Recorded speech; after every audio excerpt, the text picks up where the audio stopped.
ഇതെന്ത് ജനാധിപത്യം? ഇതെന്തൊരു മര്യാദ?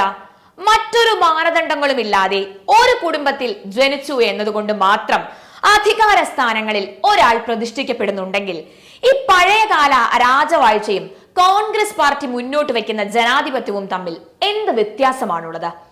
എന്താണ് ശ്രീമതി പ്രിയങ്ക ഗാന്ധി വയനാട്ടിലെ കോൺഗ്രസ് സ്ഥാനാർത്ഥിയാവാനുള്ള യോഗ്യത? അത് പിന്നെ നെഹ്റു കുടുംബത്തിൽ ജനിച്ചുപോയി എന്നത് തന്നെയാണ്.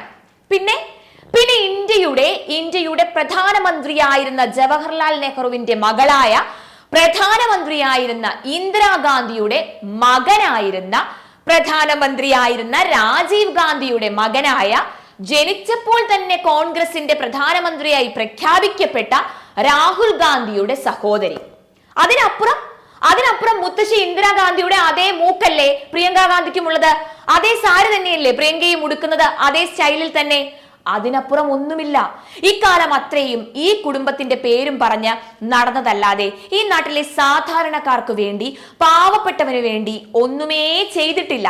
ഇവരാണ് ഈ കുടുംബ ജനാധിപത്യം, പാർട്ടിയാണ് ജനാധിപത്യത്തെ സംരക്ഷിക്കാൻ പോകുന്നത് എന്നൊക്കെ പറയുന്നത്. വാദിക്കാനും ജയിക്കാനുമല്ല, അറിയാനും അറിയിക്കാനുമാണ്. ഇനി സത്യസന്ധമായ വാർത്തകൾ നിങ്ങളുടെ വിരൽത്തുമ്പിൽ.